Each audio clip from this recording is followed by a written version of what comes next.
Hi and welcome. I'm Steve Martirano, and this is the Behavioral Corner. You're invited to hang with us as we discuss the ways we live today, the choices we make, the things we do, and how they affect our health and well-being. So you're on the corner, the Behavioral Corner. Please hang around a while. Hi, everybody. Let me welcome you to the inaugural program of Behavioral Corner. My name is Steve Martirano. I'm going to be hanging with you, and that's what we like to think of this as a hang. The Behavioral Corner is a podcast dedicated to taking a look, often a deep look at, well, the way we live and how our behavior affects our emotional, our physical, and even our spiritual lives. The Behavioral Corner is a work in progress. We hope you will find us wherever finer podcasts are found, and help us with your feedback to make this program informational and helpful. Behavioral Corner is underwritten by our great partners and friends from Retreat Behavioral Health, and we'll tell you about them a little bit later. So that's sort of the premise here, and of course it launches the program. The Behavioral Corner launches set against the backdrop of the coronavirus pandemic. So we are going to examine various things that we are all familiar with and took for granted for a very long time that have been very often unalterably changed, and what we can expect in the future when we get back to something that looks like normal. So that's the program. That's what we're going to try to do, and we couldn't be more delighted to begin this effort with a dear friend that I've known for longer than I care to admit. Larry Magid is our guest. Larry Magid is what the media over the years loves to describe as an impresario, a rock and roll, a music impresario. He has put more people in more venues of various sizes over a half century now than many other people, maybe most other people. To catalog his resume would take the better part of the program, but just some of the highlights. Larry was a co-founder of Philadelphia's famed Electric Factory back in 1968, and through that period of time promoted programs or shows and concerts through every venue you can imagine. If you're from that area, you were at many of them, remember them at the Spectrum, at ballparks, at stadiums, and of course he was the guiding light behind the legendary American portion of 1985's Live Aid, which he did a great service to the city of Philadelphia by managing that epic concert. He has, as I said, over the time I've known him, brought more people together in more ways to share music, which is fundamentally and critically important if we want to get back to anything that looks like normality, that we begin doing that again. So Larry's going to take us through his history as I said, a rock promoter, and then later on in the program, we'll ask him to guess, and we're talking about guesses here because nobody knows what's going on with this, but what we can expect looking ahead when we do get back into the clubs and the concert halls to enjoy ourselves again. Oh, by the way, he's also a Tony Award-winning Broadway producer. Larry Magid, welcome to the program. Thanks so much for your time. Sure, Steve. Always good to talk to you. I have said this phrase to Larry more times than I'm almost embarrassed to admit, but it's usually, "Hey, Larry, thanks for the tickets to the show." I mean, I'm telling you. So, what's the first ticket you ever sold to a show, and when was that? The first ticket I ever sold was to a college mixer. I had two of them, one on Temple's campus at a fraternity. It was $2, all you could drink, all the beer you could drink. And we had a band, girls in for free. And I had one at Morris Arboretum up in Rydal. And the same thing, $2, all the beer you could drink, girls free. And then it started from there. But the first actual concert I ever did was other than Electric Factory, which opened February 2nd of '68. We did a concert with Judy Collins at the Academy of Music in September 24th of '68. So they're the first real shows that were publicize it more than to college students. Yeah, I'm going to probe your motives here in a second. Most people just wanted to go to dances. Not many of them decided they would throw them, but I want to just remind you that the Chambers Brothers opened the Electric Factory. Am I right? Yes, the Chambers Brothers were the opening act. We looked for an act that bridged a lot of areas at Philadelphia in the late 50s, early 60s, was a haven for R&B and urban music. Philadelphia was one of the cities that mixed their music well. So we looked for something that was really cool. Mm-hmm. And the Chambers Brothers came to mind. I had known them. I'd worked in New York for 3 years as an agent. They were starting to break, and I thought that would be the best act, that they would be entertaining. We thought we were going to do well, and we did great. We had, I think it was 6 shows in 3 days. Obviously brand new to the city, and they were spectacular. I was at 2 of those shows, and they were the last time I ever gave you money to see a show because I didn't know you in those days. And I was also at the last show. And again, correct me if I'm wrong, but my memory recalls Van Morrison closing the Electric Factory. Is that right? Right. Boy, you're almost as old as I am. Larry, I was back. Right. I was at both those shows. I went to see the Chambers Brothers because you're right. We love the Chambers Brothers, and then we were there at the end, sitting in the sound booth, that elevated sound booth, watching Van Morrison. And I remember when he finished his set, and if you have ever seen Van Morrison, you got your money's worth. He finished the set, sure, and he stunned us by saying, "Hey, they're closing this place this weekend." And the place is there was a gap. It was a twofold situation. First, we had rented the club from a developer who wanted us to get out of there so he could develop the property for what sits now townhouses. It wasn't in good shape. He wouldn't fix it, and then he tried to double our rent. The factory never made money, but it built acts, and that wasn't the idea at the time, but that wasn't our ulterior motive. But as it grew, we started doing bigger shows, and then we decided that was going to be the future, and then everybody was going to want to play those bigger venues, mm-hmm, and Academy of Music, Irvine Auditorium, Spectrum. That's kind of interesting because we can get into that a little bit, because you guys, you and the Bill Grahams on the West Coast and the guys that were doing it in New York and Boston, you really were in the forefront of bringing artists along that way. It wasn't like everybody was sitting around trying to book the Rolling Stones at a big indoor barn, but finding these little acts and then growing them into bigger acts. Because we saw at the factory in the earliest days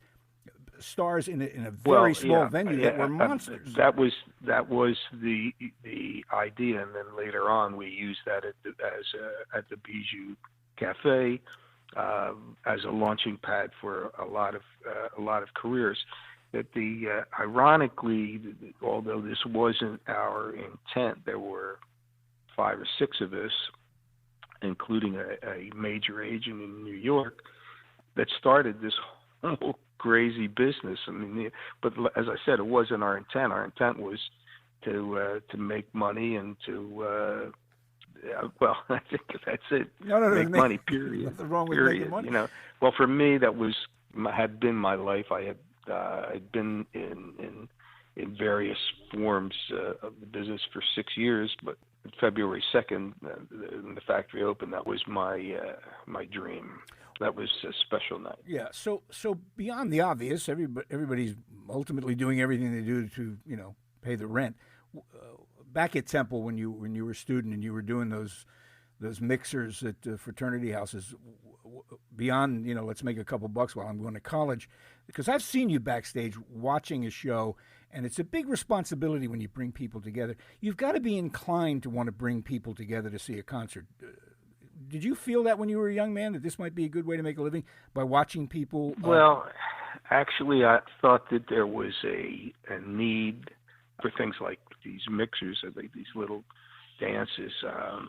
I had been selling bands to fraternity parties, and then later on did concerts on college campuses. But the thing that I always thought, there was no live music venue that could play acts. Most of the places that opened were dance clubs or that places that were bars that had cover bands.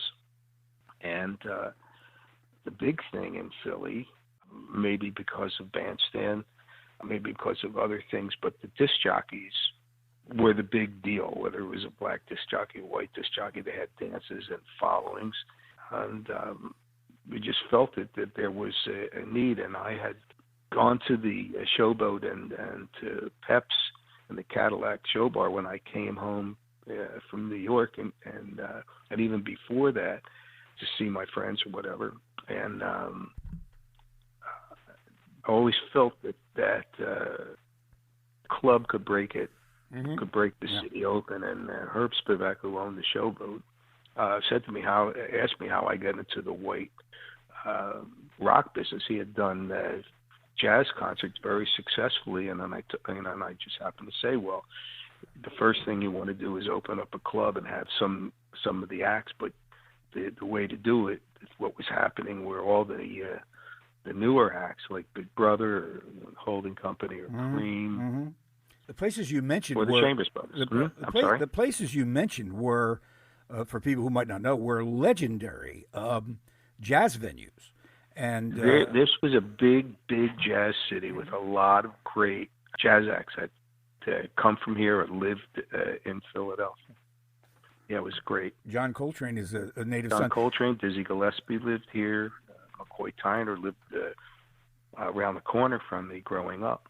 But when you guys got into the pop music arena, you really broke the mold on what for instance, a jazz program, for the most part, took place in smaller, smoky bar-like settings with a couple of hundred people. If they were big, maybe it was a bigger venue. You envisioned something that might begin like that, as you say, with the Bijou Cafe, but it almost overnight, this business exploded, and suddenly the smaller venues were feeders, but you had to accommodate much larger crowds. Right. People made a lot about of your involvement in Live Aid, and of course it's just a sort of era-defining concert, as big as that was. Two continents, loads of talent, satellite hookups, an amazing man. What do you remember from Live Aid? I mean, at some point did you look at Live Aid and say, "Oh my God, I can't believe I used to be doing mixers at Temple. Look at this." What do you remember about Live Aid? No, I you know what? It was a challenge in obviously in a lot of ways. The first challenge was getting the city to allow us to put this on. And we got turned down by the mayor a couple of times, and then someone in his cabinet, Jim White, to be exact, thought that this was a great thing for the city. And obviously, this and Live Aid were monumental things for Philadelphia. Not that we needed to be put on the map, because Philadelphia was in the late 60s, early 70s, was a leader in arena shows. Yep. We did more arena shows than anybody in the country, and it stayed that way. Philadelphia was really the major city, and the whole thing, this whole scene, I know I'm digressing a little bit, but this whole scene was built on newer acts that had happened in London and San Francisco. However, my feeling was that it had to break in the two biggest college towns in America to be really viable, Boston and Philadelphia. And if it hadn't happened in Boston and Philadelphia, this never would have gotten off the ground. New York wasn't happening in New York initially, but Philadelphia and Boston embraced it, and and they're still pretty much the two biggest music towns in America. Yeah, well, Live Aid. I'm sorry. Live Aid got to Philadelphia. Listen, Live Aid was big, and it could have been in a lot of different cities, but it's in Philadelphia now, and that's in no small part to the reputation you had already built. They knew if you could get the city to go along, that you could mount that show, and you certainly did. It's interesting. Well, we were going to do the show regardless. We just, Were you always I going to, just, Larry? Were you always going to do it at JFK? Was that the event? no. When I got the call to do this from Bob Geldof and the London promoter and Bill Graham, they wanted to do New York or North Jersey, and that wasn't real. Wasn't convenient for us to do. And then little by little, we sold them on Philadelphia. Obviously, we had everything in our hand. We had done outdoor shows. We had done a pop festival, and we just thought that this would be easier for us. And it just took a little more convincing. And we had the biggest stadium at that time, in JFK Stadium, that held 90,000 people, and that's we just they just listened for some reason, and they couldn't do it in San Francisco because there was a hookup from New York, and they wanted to show both live, and that the time zone wouldn't have worked, so it really had to be on the East Coast. So we were fortunate enough to convince everybody, and it was great for the city. No, it really was great for the city. I have a photograph that I didn't lift it. I had some of your guys reproduce it for me. I saw it hanging in the Electric Factory offices years after the concert, and it was a backstage candid photo, and it's got Bob Dylan, Keith Richards, and Jack Nicholson chatting. And I looked at the photograph and I said, my God, that's three of the most famous people on earth hanging backstage at Live Aid. I still have that photograph. It's one of my favorite. Well, here's the ironic thing. As at any concert, they sell T-shirts and books, whatever, merchandise, call them. And we set up a stand in backstage for anybody working or anybody from the band that wanted to buy shirts that say Live Aid. It had nobody's name on it except Live Aid. And we had a continual line for most of the day. And when you see acts actually waiting in line to buy shirts for their kids or whatever, I mean, this was a phenomenon that never happened before. This is the first thing since Monterey Pop Festival in '67,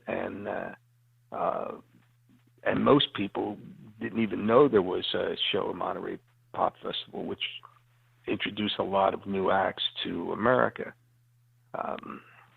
So that was just one of the ironies about the whole thing. It was an interesting event. We didn't have a lot of time. We had 5 weeks to do it, and is that right? 5 weeks. And then we had to book acts from those 5 weeks and build this and build this enormous stage.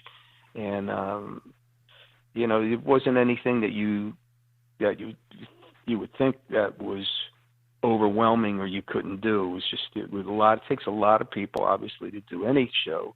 We brought in 5 major production coordinators, one who worked for me and 4 others, and they figured this whole thing out, how to do it, how to get acts on and off, and quickly. We only had pretty much 15 minutes. An act would be on for 15 minutes, then we'd go to London, and in between some of the things we'd have MCs, or we'd have videos with other major stars talking about what we were trying to do, which was hunger relief in Africa. Yep, for a good cause. Larry Magid is our guest. Larry is sharing with us his history as a music promoter and concert promoter for many, many years, not only in Philadelphia, but all over the country, as well as a stint on Broadway, an award-winning stint on Broadway a couple of times. We have more with Larry, and a look into whether we will ever see anything like this again once the current crisis mercifully passes. This is the Behavioral Corner. I'm Steve Martirano. Don't go away. We have more.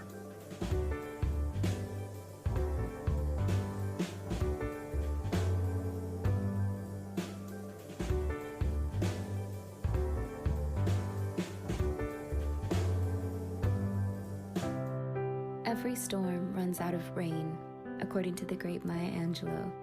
Her words can remind us of one very simple truth, that storms do cross our paths, but they don't last forever. So the question remains, how do we ride out this storm of COVID-19 and all the other storms life may throw our way? Where do we turn when issues such as mental health or substance abuse begin to deeply affect our lives? Look to Retreat Behavioral Health. With a team of industry-leading experts, they work tirelessly to provide a compassionate, holistic, and affordable treatment. Call to learn more today. 855-802-6600. Retreat Behavioral Health, where healing happens. Hi, welcome back to Behavioral Corner. It's a place where we hang and try to discuss ways in which our lives impact, for better or worse, our mental and physical well-being. That's the definition of behavioral health, and that's what Behavioral Corner is all about. We've been talking to a very dear and old friend of mine, Larry Magid. He is one of the very, very small fraternity of people who really created the pop music scene in the middle and towards the end of the 20th century and into the 21st century. It's a small fraternity, and Larry is right there at the head table with that. Larry, before we get into what we can expect, and I'm sure you have opinions about this business going forward, take us to Broadway. You've done some significant stuff on Broadway, and Broadway is dark. So tell us about your Broadway stint. Well, we got my partner and I got involved in Broadway right about the time of Live Aid. Our first show was a disaster as far as making any money. It was a great show, but we lost everything. But little by little, we invested in some shows and co-produced some shows. And the first show that I produced by myself was Billy Crystal's 700 Sundays, which was a great hit. And then we toured off and on for 9 years, came back to Broadway to film an HBO special. And the last show I've been involved with is Beautiful, the Carole King musical. Right. Yeah. I saw Here's How Long. It's not an accident that you wind up producing his very successful Broadway run. You've known Billy Crystal for many, many years. I saw him at the Bijou. And not a lot of people knew who he was then, but he was fantastic. He was he's something special. He was actually in a comedy trio, and then who were very funny. And then I liked him. He was very he was cute. He really was. And then he called about a month later by himself and said, can we come back? And I said, sure, anytime. And just, because I liked him. Yeah. And we always used comedy as an opening act because it was easy. There was no setup. A guy walked on stage in front of a microphone. And he called, and then he said, what if I came as a solo? And I said, sure. What's the difference? It's an opening act. We paid him $200 a week anyway. He was great. And we became friends, and our families became friends, and we've stayed in touch very closely. And we had always talked through his movie career about various things, and then as it started to slow down, we talked about possibly going to Broadway, do a one-man show, and then 10 years later, we got to do it, and they asked me to produce it, and won yourself a couple of Tony Awards for that. An amazing event, and he's just a terrific performer. Well, as you know, your Bijou Cafe was my favorite spot. I mean, I enjoyed everything. That was great. Put on. Yeah, it was a great place. I love the Bijou. So I saw every legendary stand-up comic from prior to, just everybody, and as of course Bette Midler in this a tiny venue. What did the Bijou seat downstairs? What is it? A couple hundred people? We had a little balcony with standing room in the balcony, and the first floor we sat 270, 250, something like that. But it was we never made any money there as well. But the idea was it was a catalyst for other people. Worked for us because we got chance to. The idea was again based on the success of jazz acts at the Showboat, and the Bijou had at one time was the Showboat, and we played an act for 4 nights, 2 shows a night, and it gave me a chance to get to know the acts, get to see them, get to feel what they were about and what the next step to take. And a lot of great artists came out of that era and broke nationally in out of Philadelphia. So, and again, it were two great moments that bring me to where I am today, sitting on a couch with my dog and doing nothing. By the way, just before we leave the Bijou and you and I reminiscing about this, as I said, I saw every great stand-up comic there. I also saw Patti Smith performed at the club at the Bijou, and what was cool about it was, first of all, we're seeing her in this tiny, tiny place, and she's this phenomenon. And her folks were all over there they came over from Jersey. I remember looking across that open space in the balcony at them sitting at a table, trying to imagine what they were thinking, looking at their daughter from Pittman, New Jersey or somewhere. Just killing it. Here's a little irony. In 1 year, the same year, we played Jay Leno, we played David Letterman, Gary Shandling, and Jackie Mason. And they all had talk shows. Mm-hmm. Not then, but they all. No, they all went. Yeah, right. Talk show hosts. Yeah. Amazing. All right, this is a great moment with the reminiscences about Live Aid, which was, as we said, iconic and legendary and gigantic, to the Bijou, which had acts that would become nationally famous, internationally famous, and very tiny and intimate. To talk about. And I know this is a moving target, and you're guessing like the rest of us, what the business will look like. Will we ever see the mega concert again, or tiny venues where people are packed in shoulder to shoulder? That's coming back sooner or later, right? Well, the music business, live music, any form of entertainment is never going to go away. I mean, it really drives a lot of things like TV and talk shows.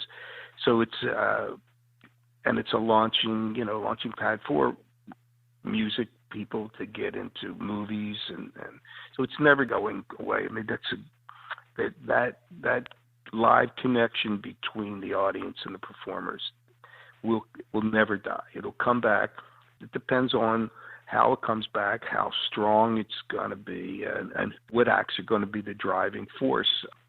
Coming back is going to be difficult. It's music and then Broadway are the last live things to come back to the world, but it will come back. It will be big, maybe bigger than before. But the question that I ask, or people ask me, when are you going to feel comfortable allowing your children or your grandchildren to go to any venue, whether it's a small venue or a big venue, because you're going to be close together? There's no social distancing that's ever going to work in a club. You can't control people. You can't have a security guard for 3 people. It's they have to guard hundreds of people or protect them and keep order. So that's a question. My feeling is that some of the evergreen acts, the acts that have made their living off of radio playing 60s, 70s, 80s, 90s hits, they keep these acts going. I think some of them are going to disappear. Unless it's like a farewell appearance where it's the last time you see them. But if you like an act and you've seen them 5 or 6 times, what's the driving motivation to see them again? So that's it. To me, Broadway will be the absolute last thing to come back. Your average age is 45. You have a lot of older citizens, 60, 70, whatever, 80, driving theater, that support theater. They're not coming back so quick.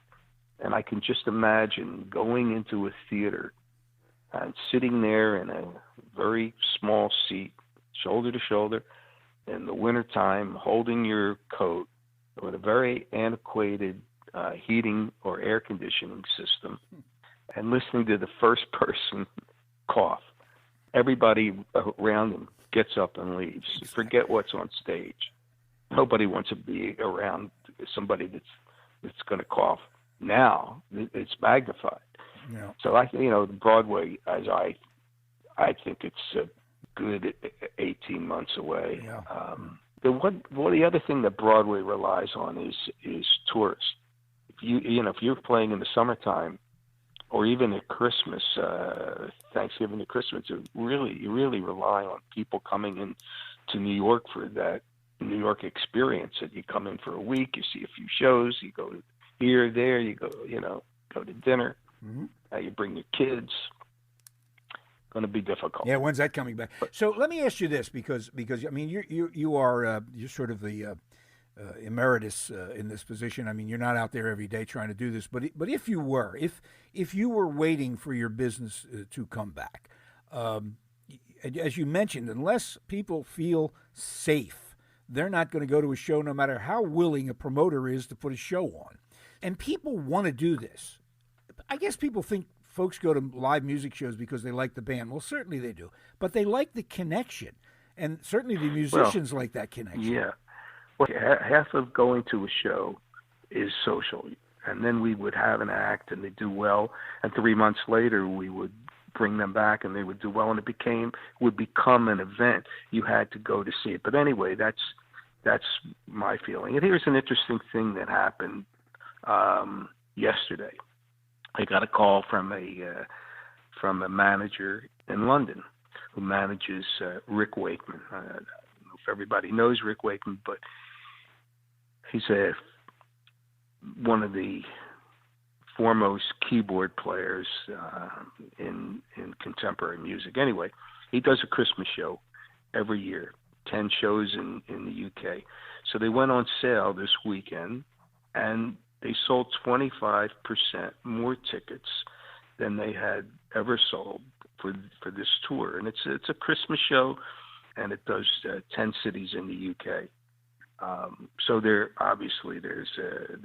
now whether it happens or not, maybe they have to postpone it because nobody knows what's really going to happen. But so he had called to see if he could go on sale for a tour in the US and wanted my opinion, which I gave him, which nobody else is going on sale. They'd be the only ones. And I was amazed at the phenomenon. Now this audience is generally 50 years or more. So there is a pent-up demand. He's done this for years.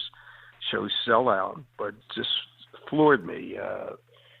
I don't see any way that people are going to come out in the fall and buy tickets now, especially when they're trying to get refunds from shows that they bought tickets for this summer. Right.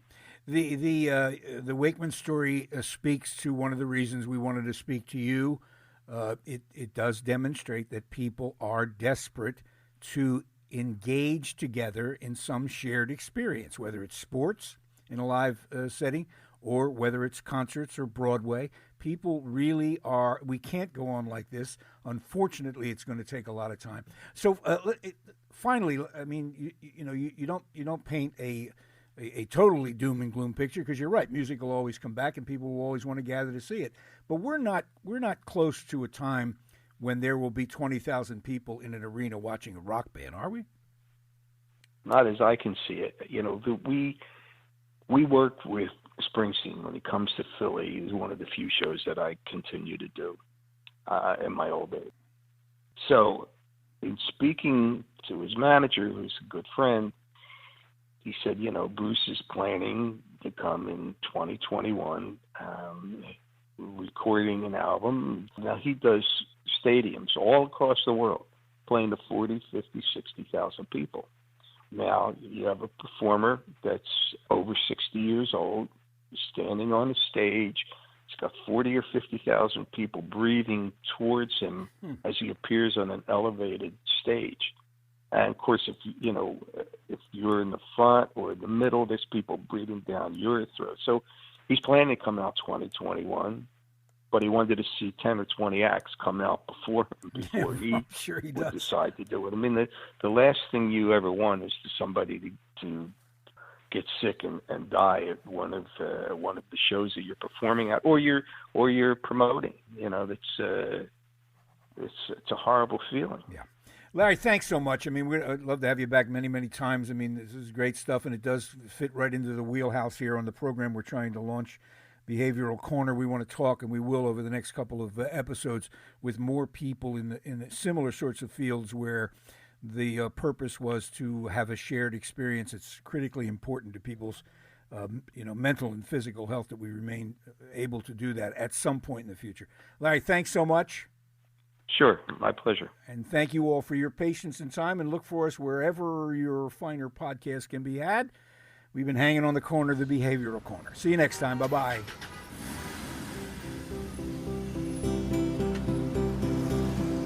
That's it for now. And make us a habit, hanging out at the Behavioral Corner. And when we're not hanging, follow us on Facebook, Instagram, and Twitter on the Behavioral Corner.